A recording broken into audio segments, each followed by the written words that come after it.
on, y'all? This is Swipa with Mile High Sports. We got to talk about our Denver Broncos.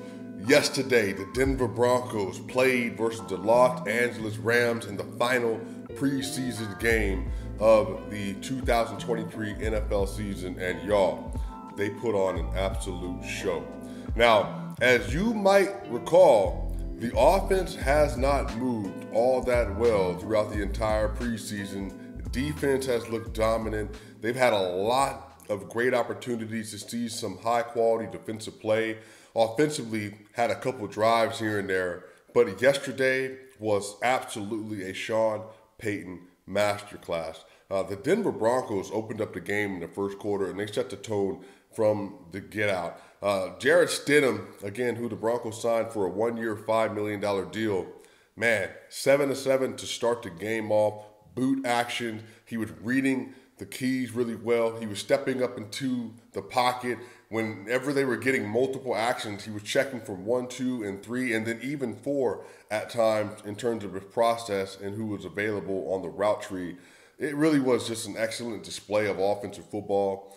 Jarrett Stidham, a lot of people don't know this, but when he came out of high school, he was the #1 rated dual threat quarterback in the NCAA coming to the NCAA. And he goes to Baylor, transfers to Auburn, always been a really talented player, a really talented mobile athlete, but because of different circumstances, didn't exactly get to live up to that height that he had out of high school. And then he obviously gets a shot with the Patriots, gets a shot with the Raiders, had a really good couple of games, and then he comes to the Denver Broncos. And a lot of people, when he was signed, said that $5 million is no small change for a backup quarterback. But you got a chance to see why he's so special, what makes him such a great athlete at the position, and even really how he has been able to learn from Tom Brady, to learn from Derek Carr, now Russell Wilson, and how he's been able to integrate that at a much higher level.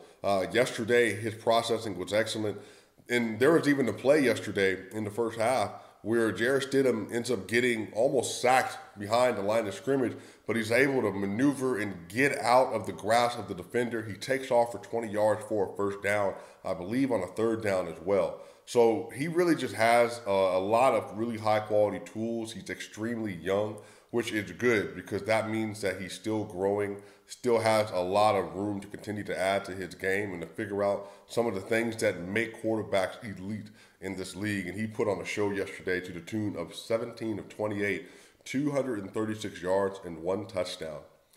236 and 1 touchdown, and this was just in the first half. And with him, he was really able to throw the ball around at a high level yesterday.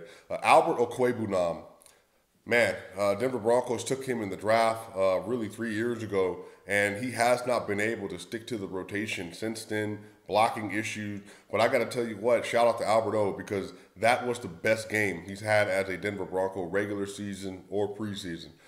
Okwuegbunam had 7 catches for 109 yards and 1 touchdown, and he had a long for a 24 yards. He made contested catches on third down. He was getting open in the end zone, breaking off his routes at just the right time. And even as an inline blocker, he had a couple of good possessions in there as well, which again, I know is what his biggest drawback has been throughout his career. But Albert O, man, I tell you what, he really adds a lot of dynamics to this room, the tight end room in Denver. Obviously, you got Greg Dulcich, you got Manhurts, Tomlinson. I mean, it's going to be interesting to figure out how they want to sort through that.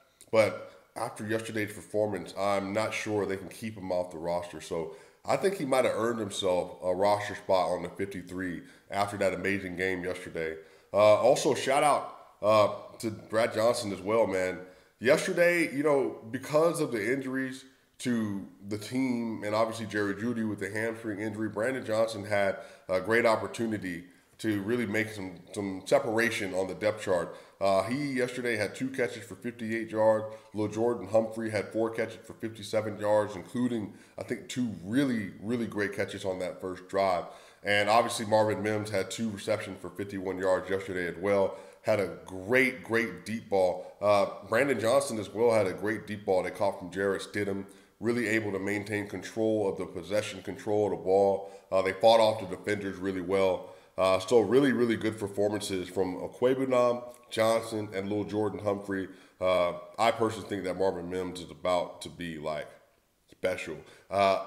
He's smaller, so I know smaller, fast receiver, KJ Hamler vibes. Obviously, KJ Hamler has been a disappointment since he was taken in the second round 3 years ago as well. But I do think that Marvin Mims has a lot of special traits to his skill set, and maybe he can put it together. Maybe he can be a serious threat when it comes to the Broncos utilizing him this year as a receiving option. But really, we're going to find out. Also, y'all, the story so far on the offensive end of camp has been Jaleel McLaughlin. Yesterday, he had 10 carries for 48 yards and a touchdown. He just has, man, like a really special burst to him. Very quick. He's able to get from behind the line of scrimmage and getting forward. Like, that's one of the key assets of being a running back. Your ability to be able to navigate when there is pressure in your face because they're getting penetration as a defender, able to elude that pressure and get up the field and get a positive gain. And he did that multiple times yesterday. Jaleel McLaughlin, I think, is a solidified third back on this roster. I think Javonte Williams, Samaje Perine, and Jaleel McLaughlin, there's going to be a very good running back room. Obviously, Lord willing, everybody has to stay healthy. But I feel really confident about that. I think the coaching staff and their comments, people should feel really confident about that as well. Ben DiNucci yesterday also played the entire second half. Had 11 of 15 for 117 yards and 1 touchdown. I think he's going to stay on. We'll see if he drops to the practice squad or not. If they want to keep a third quarterback on the active roster, we'll have to find out. But I would say this is the best that the Denver Broncos quarterback room has looked in several years. Because Jarrett Stidham, I think, is a viable starting option if you get into a pinch. Now, hopefully, because Russell Wilson's able to stay healthy, improved offensive line, Mike McGlinchey, Ben Powered, Garrett Bowles is back. Hopefully, he continues to improve from what we've seen in this preseason. Lloyd Cushenberry, if they get some continuity, and then obviously, even if, Jerry Jeudy misses a couple games with a hamstring injury, Courtland Sutton, Marvin Mims, Brandon Johnson, Lil'Jordan, we'll see if Kendall Hinton makes the roster, and then Okwuegbunam, Dulcich. There are going to be some good opportunities for people to take advantage of not having Jerry there and for them to step up and be quality wide receiving options for Russell Wilson. And so I'm excited to see what it looks like. But yeah, that's the offensive side of the ball. Again, 41 points. But you don't get to 41 points and 0 points allowed without a great defensive performance. And I think the star of the show, we could go a couple ways here. Essang Bassey had another interception yesterday. I believe that's his third in his mini preseason game. I think he is just solidifying himself right now as the fourth corner. Obviously with Kawan Williams and obviously PS2 and Damari Mathis. Essang Bassey, man, his ball skills have really been on display so far in the preseason. I'm really excited to see how he continues to put that together into the regular season. That quarterback room, from PS2 to Damari to Essang to Kawan Williams, and then having the safety crew that you have with Justin Simmons, with Caden Stearns, with Kareem, maybe PJ Locke or Dorian Turner-Yell. We'll see how that ends up turning out. But that defensive back room is going to be one of the 3 or 4 best in the NFL.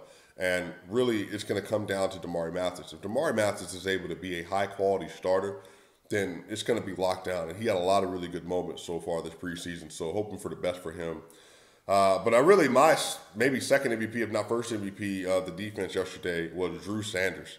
The Denver Broncos high pick that they had during this past draft. And Drew Sanders had 4 tackles and an interception yesterday.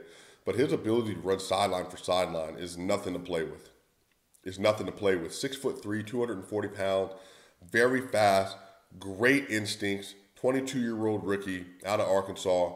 I really think that he has a real opportunity in front of him to solidify himself. Now, he's going to be a special teams player because obviously Alex Singleton and Josie Jewell, those are going to be the 2 starting linebackers for the Denver Broncos. But having Drew Sanders as an option there, I think that's going to be really important. And, he's really aggressive at the point of attack, which is what you love to see from linebackers. And even in coverage yesterday on the interception that he got, his ability to get up and elevate. And that way he can get to some of these higher contested balls, man. I think it's going to be really special.